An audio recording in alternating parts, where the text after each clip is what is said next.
put a hand right here, just a hand pose. And let's say I want this hand. What do we want? Let's go. We kind of talked about it before. Let's do the DJ hand, like the hand down on a record that has to spin around and the character has to pivot their hand on it.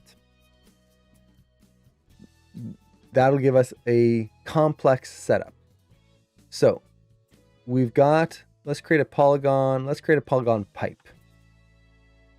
And this is going to be our disc, our record. So I'm just going to make this a little bit thinner. Let's adjust the thickness of it and scale it down. Not sure how big records are. Maybe right around here. That maybe just a little smaller there. Okay, there we go. So we've got this object here, and it's going to be going through and spinning, and we need the hand to stay on it. Okay, let's get the hand into a basic position here. So I'm just gonna focus on this one view here. Get the hand on there. Now, just kind of going into the demo we're going to talk about a little later, which is hand posing. When you're doing hand posing, the key is don't be afraid to take a little bit of time with it. And then don't be afraid to look at your own hands. So as I'm doing this, I'm putting my hand down on the table, on the desk, to see what am I doing with my hands. What pose am I hitting? Where am I rotating my fingers? All of that stuff. And I'm getting an initial pose. It's not going to be like super polished here, but I'm doing that first so that I know where I need to pivot things from. I don't want to try and guess first and then hope I get enough locators, because as you saw in the previous demo, if you don't get it right away and you start animating, you might need to start redoing some animation.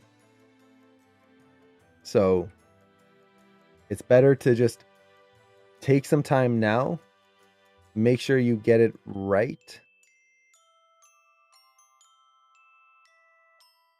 than to pay the price later. And the other two fingers are kind of like, this is not a proper DJ hand. What I would do is look up reference if I was to do this in actuality, but this is just for the sake of argument. And hey, Colo, thank you so much for the sub. Aw, thank you so much. And thank you so much for watching the VODs. I really appreciate that. I always wonder how many people actually watch the replays, if it's actually useful to people. But I'm glad you get to watch them. And also, hello to the live event. And thank you for the reminder.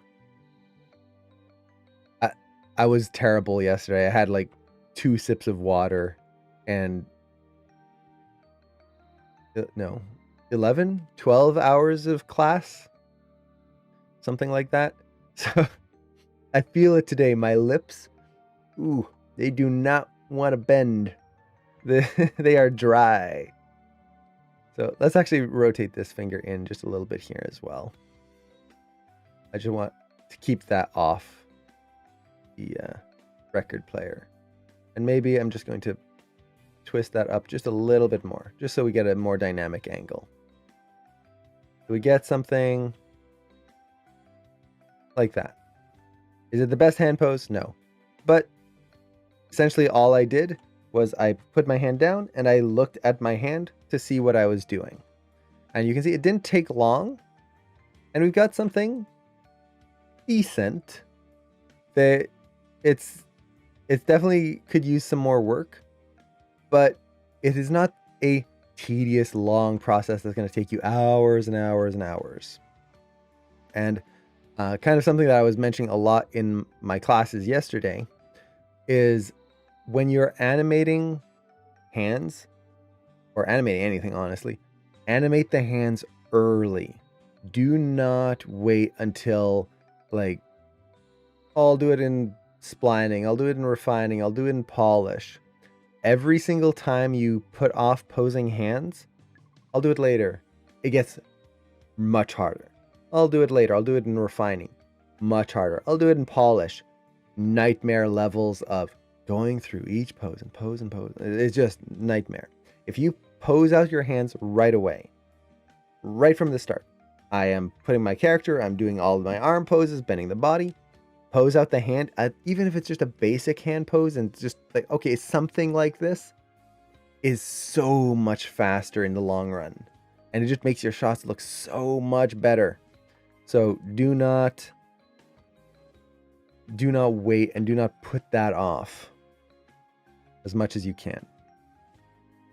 So we've got our hand pose. Let's call it done for now. Now we need to be able to animate this, and essentially we need the record to spin. That's going to be kind of a given for record player like this.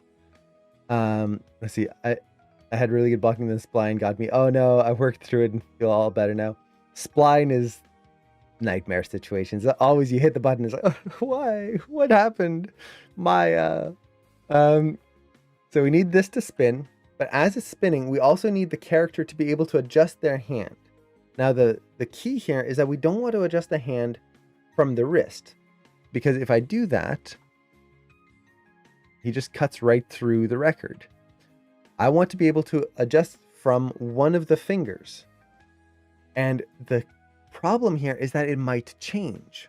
So what I mean by that is when you're pressing down on something, usually one or two fingers are going to be the pivot point. So if I do this, let's go full screen here. If I do this, 3 fingers down, I can pivot from my index finger, or I can pivot from that one, or I can pivot from the thumb.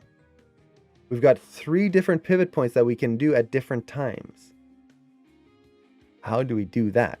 How do we handle a situation like that where we can pivot the hand at all of these different points at different times without having to break our brains trying to animate the wrist? Because once again, if I animate the wrist and I want to pivot from the index finger, okay, move that. Oh, got to translate it back. Get that index finger in place. Was it in the same place? Maybe not. Okay, I've got to put a locator there. Oh, wait, but this is also spinning. You can see where it starts to get really tedious very quickly because you're trying to manage all of this stuff. So we need to create that same constraint setup that we did before. We need to create a control setup. So let's actually rename this. I'm going to start renaming things properly now, or properly-ish, because this is what you should be doing in your shots. Don't leave things unnamed. That's not good. So we've got, see, I don't need, yeah, we'll leave that for now. So we've got our record right here, and we want the record to be animated. That's number 1. Well, one thing when you're doing any type of prop, if you just created the geometry, I'm actually not a fan of animating geometry on its own. I don't like it because I like to use control curves because that's what you use on a rig. I don't want to have to go, okay, this one uses a control curve, that one uses geometry, that one uses this. I want to limit it as much as possible. The other thing with that is what happens if we need to add or tweak the geometry. We need to maybe edit the record model or something. If I animate the geometry, that process becomes much more nightmarish. I do not want that. So before I even animate the prop, I'm going to just make a quick rig out of it. So I'm going to create a NURBS circle right there. And this is going to be the record control, like so. And at its most basic, all I need to do is parent the geometry to the control here. That is the absolute most basic rig you can get. But now I don't have to deal with, oh, my record got a little thin there. Make it a little bit bigger. I don't have to deal with any model issues. If I need to update this, that becomes much easier because all the animation is on the curve. So just something to keep in mind. Now, you'll notice how the record got a little bit smaller here. Right there. See how it wasn't that size before? The reason for that is when I created the parent, I scaled this around and then parented things. That can start to basically make weirdness happen. Whenever you're going to start modifying things and rigging them, always remember to select your objects before you do any constraining or whatnot.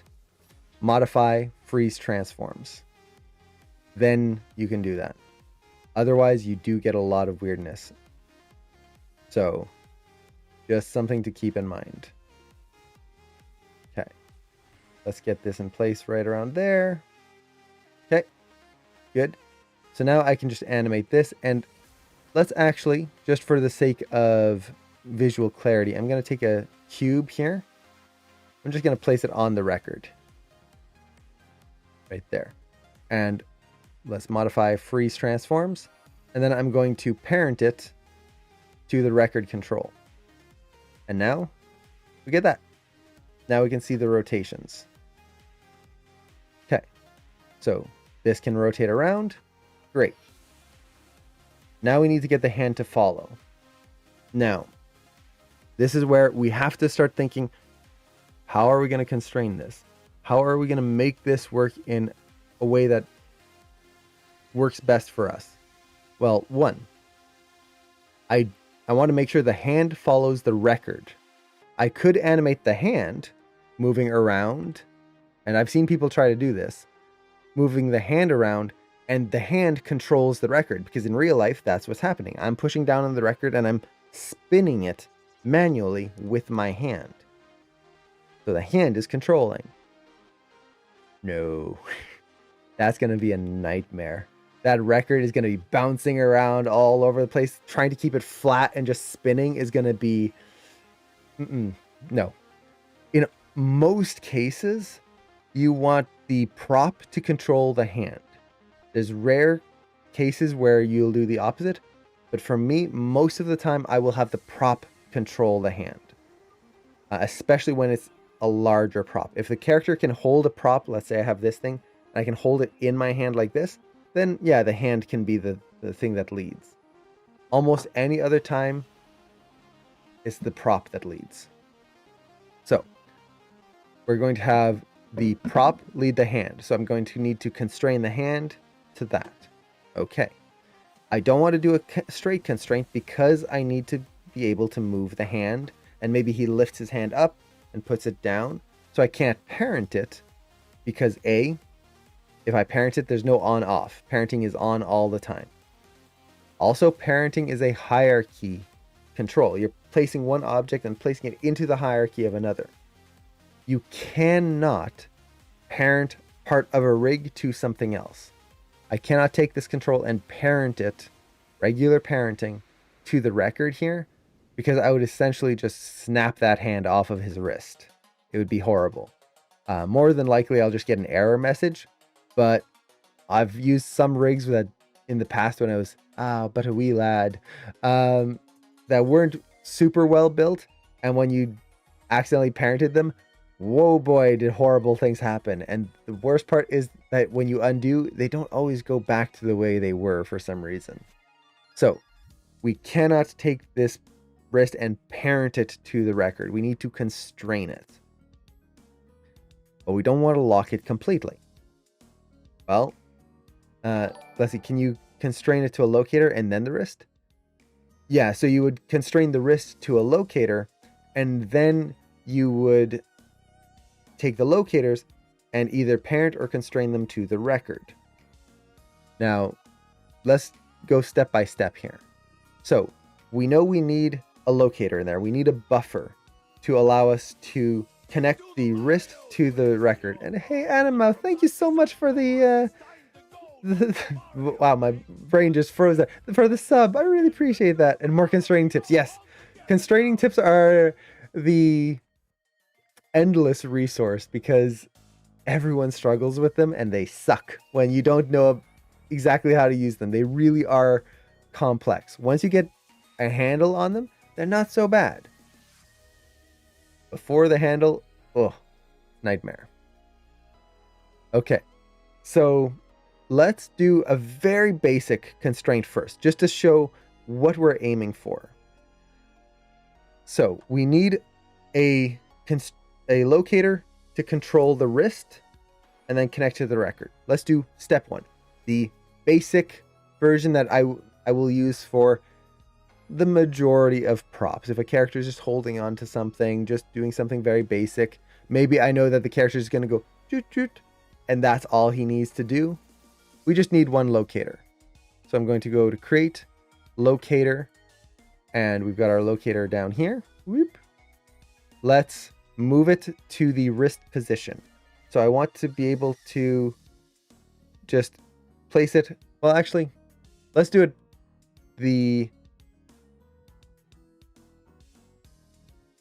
just trying to think here, the way I want to show this.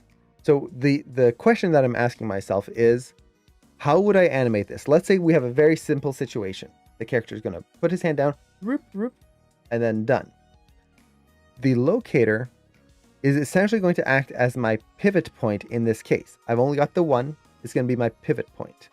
So I could place it right in the wrist here, and that could work. But then I really haven't given myself any options other than just doing this. That's not really what I want. I want a little bit more control. So instead, I'm going to take my locator and I'm just going to place it at the fingertip here. Right there. So we've got our locator right here. Make sure to name this. So this is going to be our, what would I want to call this? Hand constraint locator. I always put LOC to my locator so I know where they are just by looking at the name. You can also look at the icon, but if you've got a list of items, it's nice to see which ones are locators. So we've got that there. Let's kind of snap it so it's right on the surface of the record. And we're just going to do basic version A. So the hand needs to be constrained. So I'm going to take the leader, the locator, then the hand, constrain parent, right there. Now the locator leads the way. And because it's leading, my pivot point is right there. Ooh, fancy. So right away, I've given myself quite a bit of control just with that one locator. Now, all I need to do is parent the locator to the record. Now, this actually leads to a potential, I wouldn't call it an issue, but it's something that I try to avoid in complex shots, which I'll show in just a second. So I'm going to take my locator here, parent it to the record control. Now, if I move my record control, whoop, whoop, done. And I can just select my locator and animate the hand. So now I can do something like this, and it's still whoop, whoop, done. Wow. A lot more control with one locator.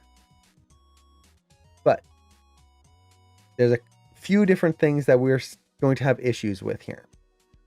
Number one, we wanted multiple pivot points. We want to be able to move from the thumb to the finger to the other finger.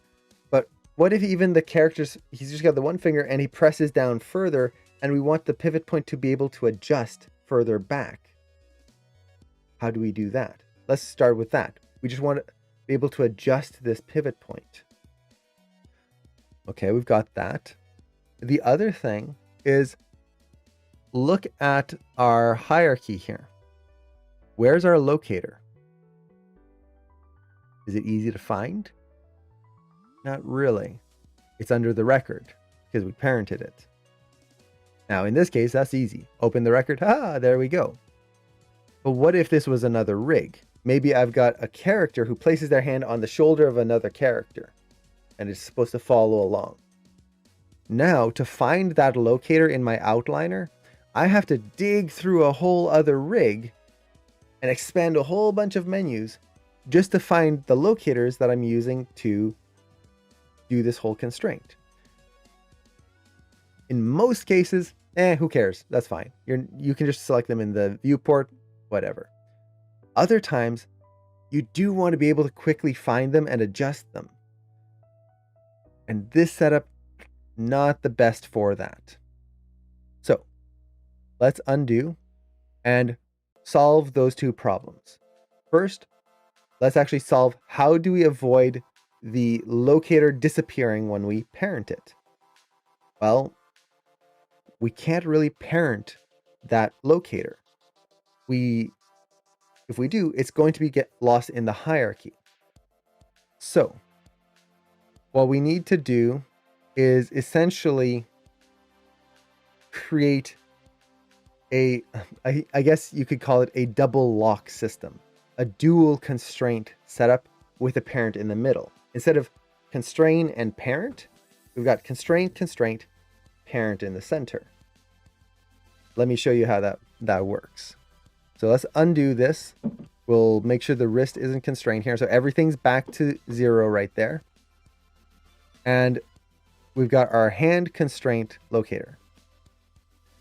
Now I'm going to duplicate this. And this one really doesn't matter where it is. So I'm just going to place it right here in the center of the record. Somewhere around there. Let's make it a little smaller because we're not really going to want to touch it that much. And let's modify freeze transformations so it's all zeroed out there and scale it back down. Whoop. Okay. And let's call this record. I can spell record constraint locator. Okay.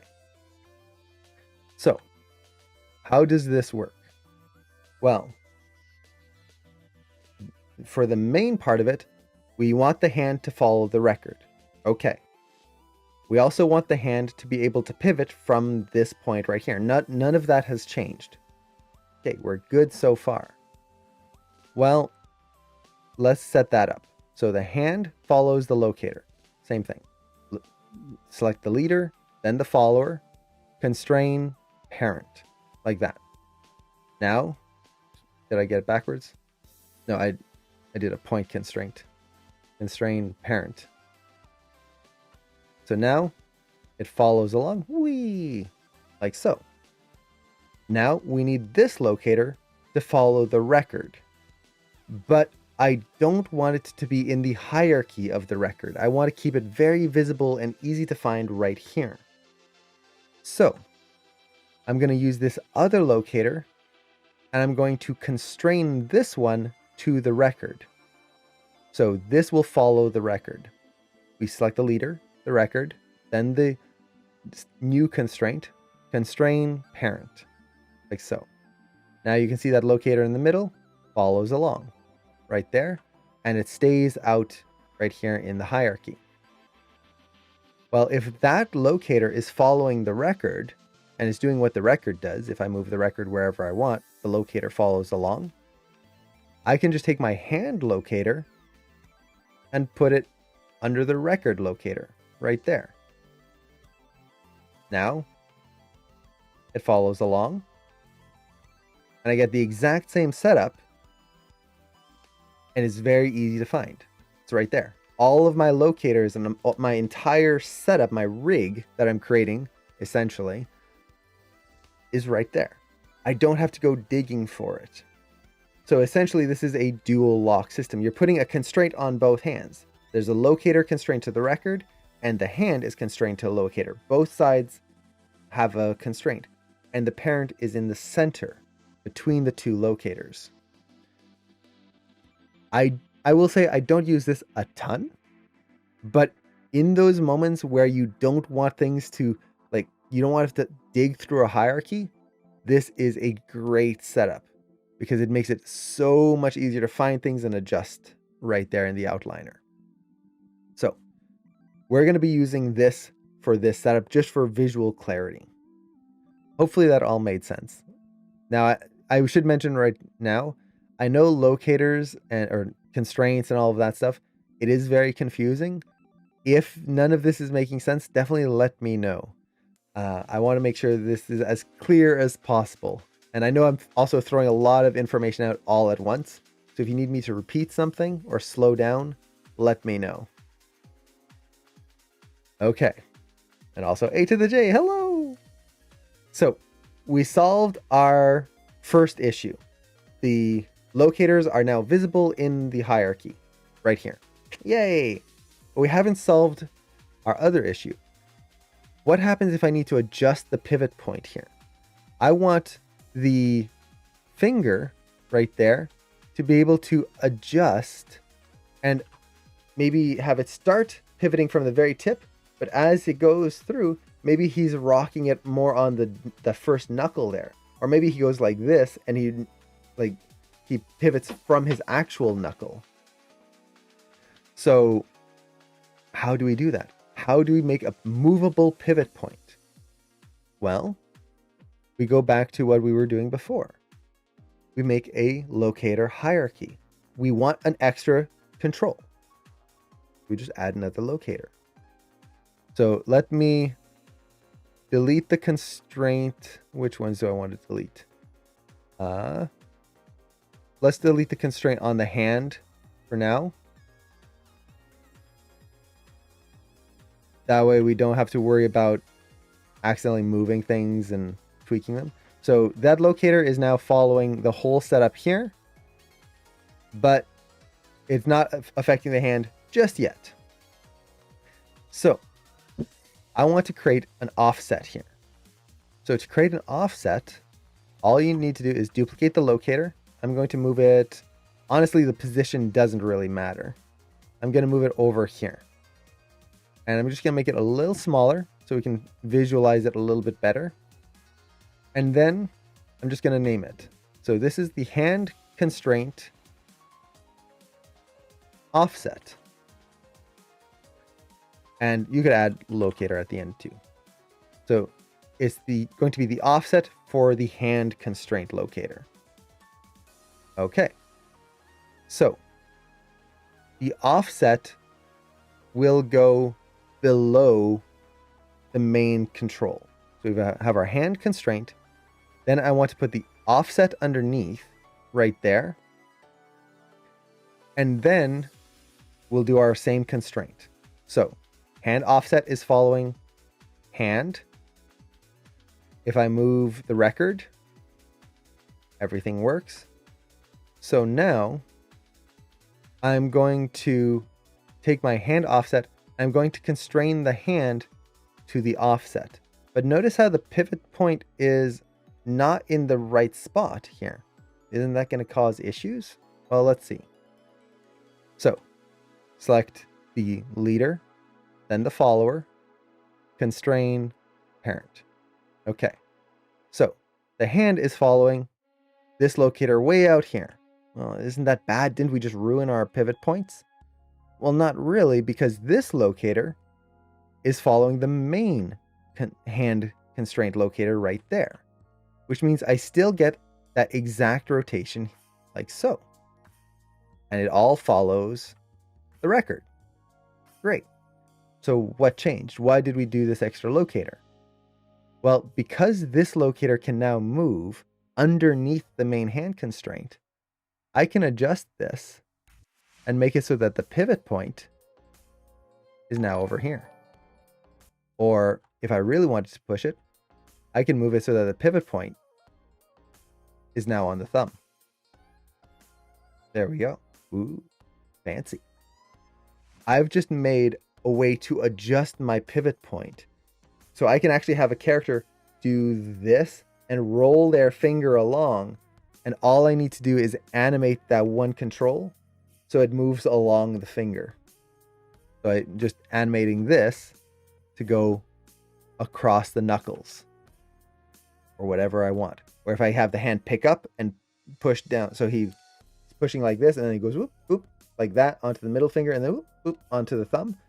I just have to adjust that offset with one constraint I have a pivot point for all 3 fingers. Done.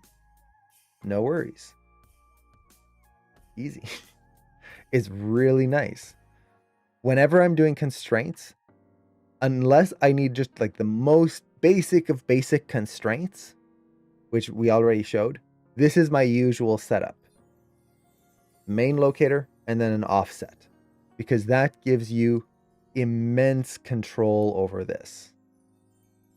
So now, once again, let's say I need to adjust my animation and he's going to bend his finger here and I need to pivot from that point right there. Take my offset control, reposition it right there. Now he's pivoting from that knuckle. Done. And you don't key the hand control at all? No. So the hand control here is being left behind. At this point, I'm animating only the locators. Now, if he was to lift his hand away, all I need to do is set a key on that hand control, and you're going to get a blend attribute right there. This turns the constraints on and off. So if it's set to 0 here, my constraints are off. So I could have the hand lifted up here. I'm doing all of my animation normally on the hand controls. He puts his hand down, turn on the blend. Now everything follows along and I have that pivot point over here. There we go. So that's step 2, I guess you could say. Version B. We went from our basic, just one locator, or actually we're at version C now, I guess. We had our one locator to the record. That gave us pretty much most of the control we need for most situations, but it hid the entire setup that we're doing into the hierarchy of the lead object, in this case, the record. By adding a second locator and doing a dual constraint block with a parent in the middle, we were able to keep the hierarchy visible right here. It's very easy to see right there. And we still get the exact same control we had before. By adding a third locator, we now have the ability to offset things and make it so that we can change a pivot point, which is great. So at this point, we can just keep building that. We can expand this to however we want. So let's once again delete that constraint here on the wrist. And we're going to set up our hierarchy.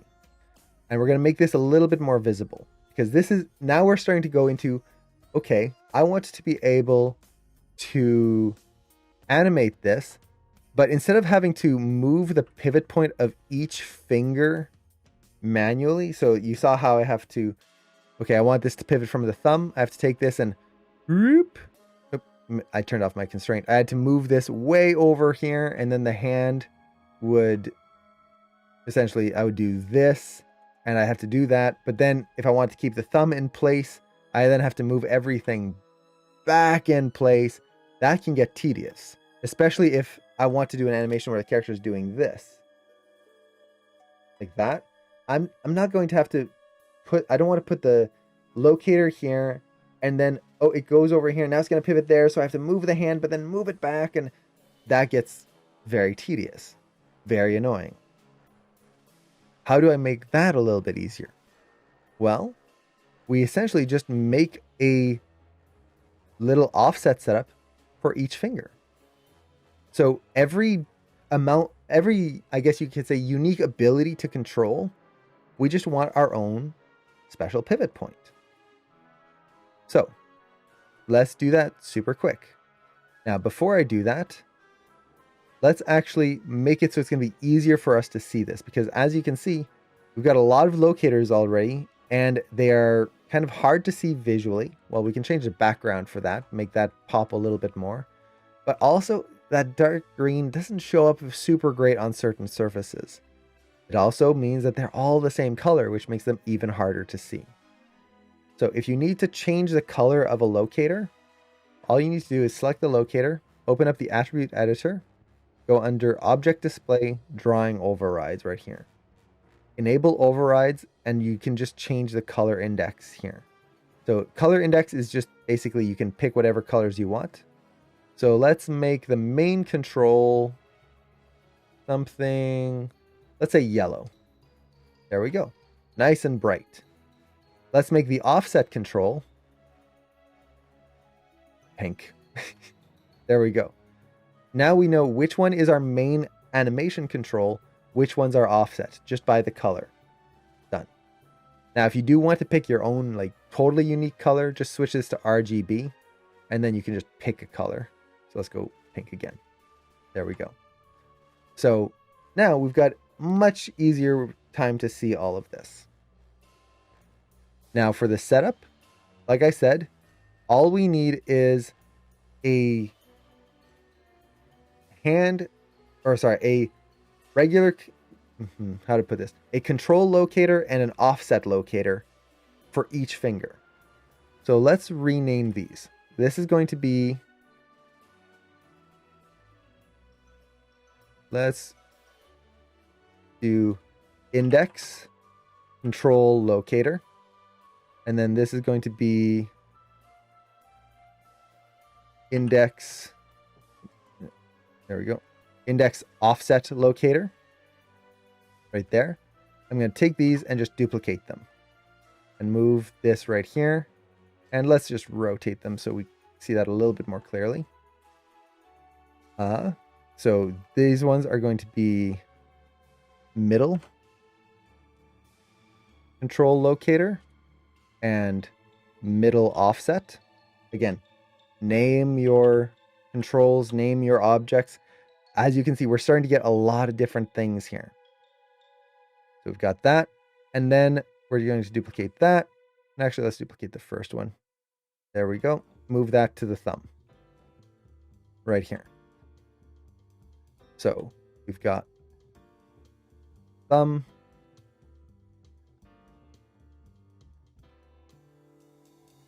locator, control locator, and thumb offset.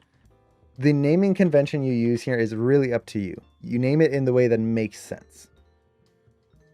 Now, how do we set this up so that it all works? Right now, the big problem is that we have a hierarchy, but they are still separate in a sense. If I move the record, everything moves along with, which is great. But if I move the index, it just moves the index on its own. If I move the middle control right here, it just moves the middle on its own. We move the thumb, they're all separate. We need to put them all into one hierarchy. Now, the order you do this in is entirely up to you. For sake of cleanliness, I'm going to go from outside in. So thumb, index, middle. Ideally, it should be the order that the pivots are going to happen. So is it going to be rolling on the thumb first, then the index, then the middle, or is he doing it the other way? Do it in that order. Just for sake of clarity, I'm going to go thumb. Then I'm going to take my index, control, and offset, and parent that to the thumb offset. So I'm just working my way down. See, making a hierarchy here. All the way down. So middle goes there. So now we've got our thumb control, thumb offset. Index control, index offset. Middle control, middle offset. So with this, I can now move the thumb. Everything moves. Move the index. Those move. Move the middle. Those move. So like that. Actually, let me think here. I'm just going to try something. I take the index control. Put it there. This is me just experimenting.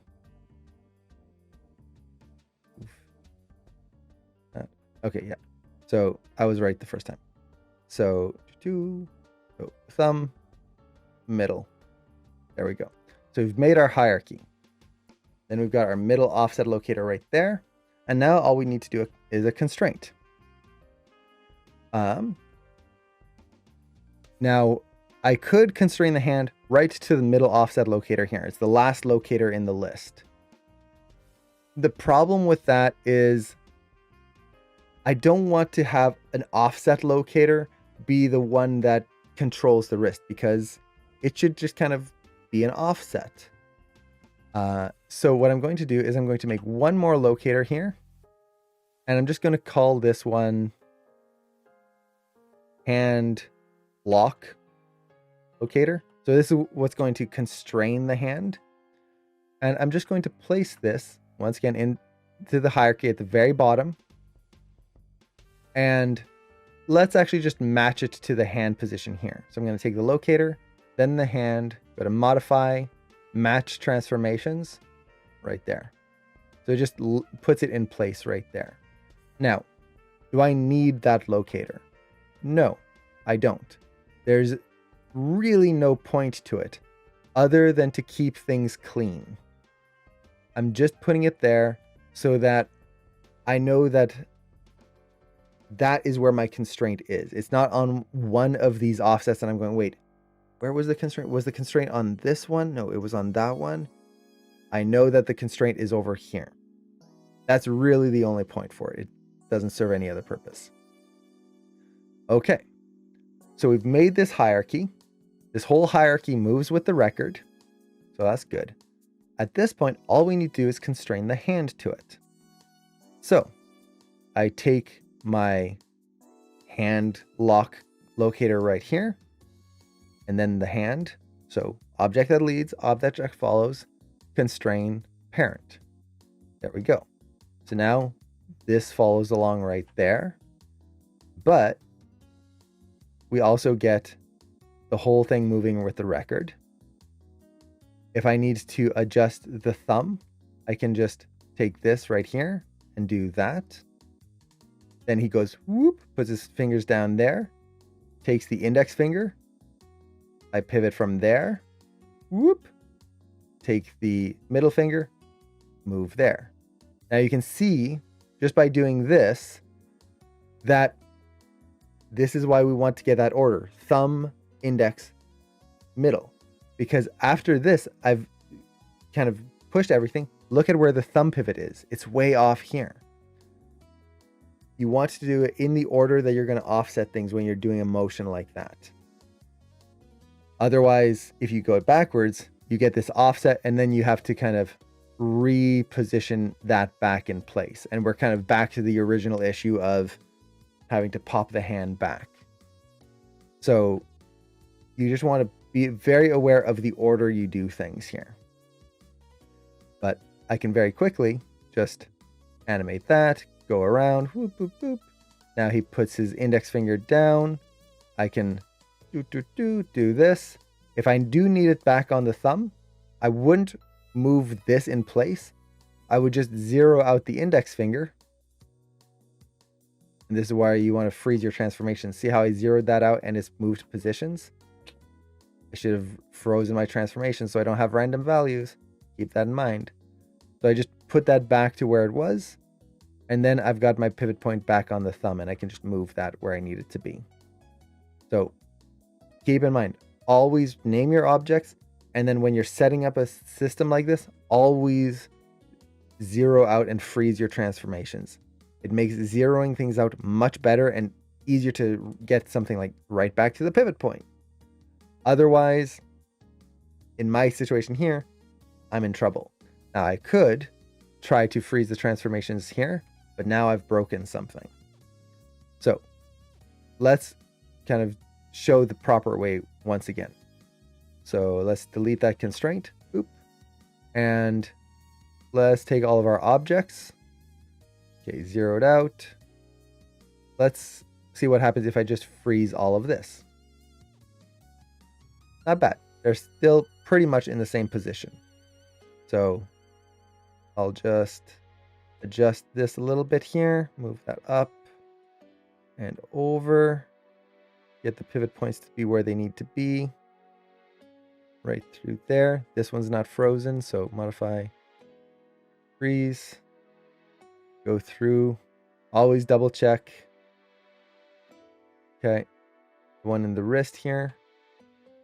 Let's match the transformations again. Modify, match transformations, match all, and then let's modify freeze.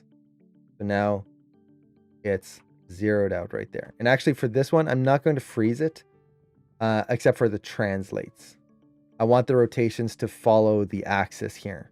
I still want to be able to kind of have it line up with the wrist. It doesn't make a huge difference, but I'm just going to go to modify, freeze transforms, and I'm only going to do the translates right there. Boop. There we go. Now we redo that constraint. So hand locator to the hand, constrain parent. Let's do the same thing. So we had the thumb, we can move that up and around, boop, put it down, index finger goes around, and now I want the thumb to come down and touch right there. So essentially what I'm doing is, you can almost think of it like an FK IK switch. I'm switching between points. So I would just take this now, and I can just zero that out and use the thumb locator once again. And there we go. And at any point, if we need to make slight adjustments, so maybe that index finger, he's going to be doing this. I've got the offset to put that back into place right there and get my pivot point exactly where I need it to be. So now I can move the fingers and have the pivot points work. And you can go many, many levels to this. And this is one example of this. This works for any type of thing. So for example, I've got a back scratcher here. It's one of the few props that I can keep around me. I've got a little back scratcher here. What if we have a character that's holding onto a prop and they're doing this, and then at some point they have to do this. Now the pivot point is in the middle here, and then this, the pivot point's at the end. We have a movable pivot point. It would be the exact same setup. We would just have a locator and an offset that we can use to adjust that, or multiple locators at different points. Or if we go back to the original demo that I did where you have the cube going around an object, if we had this thing and it's supposed to be stirring a pot and we want that point to pivot from here, it's again a locator there. You have a locator in the hand here. If they lift it up, now it's pivoting from the wrist. They go back down, they pivot from there. Same setup, just locator, offset, and you use those to position where you want extra control. So yeah, that's pretty much it. Now I know that's a lot of just like stuff to throw and go, yeah, see, easy. Poof. Yeah, no problem. Practice with it. Just do a simple setup. Like, don't do the triple finger setup that I did here. Just do one locator and an offset and play around with it. It's going to take a little bit to really truly understand it, but once you do, that opens up a ton of possibilities on making constraints so much more powerful than just one locator and then boop, it's there, and then you hope for the best. So yeah, I hope that helps. I hope that made sense. And if anyone has questions on that, definitely let me know. Let's see, what if the action doesn't happen in the beginning of the scene? Would you still zero out everything? Yeah, and you just turn off the constraint. So the constraint would be off before they reach the record. They put their hand down, turn on the constraint, and now you've got it into place there. And the position between the control locator and the offset is arbitrary. It doesn't matter. Just put it wherever you want. I like to kind of keep things in line as much as I can, but those locators could be like way off in the distance, not even near where the hand is. It doesn't matter. And is it possible to animate this separately on a different animation layer without messing up anything else? Yeah, you could. I'm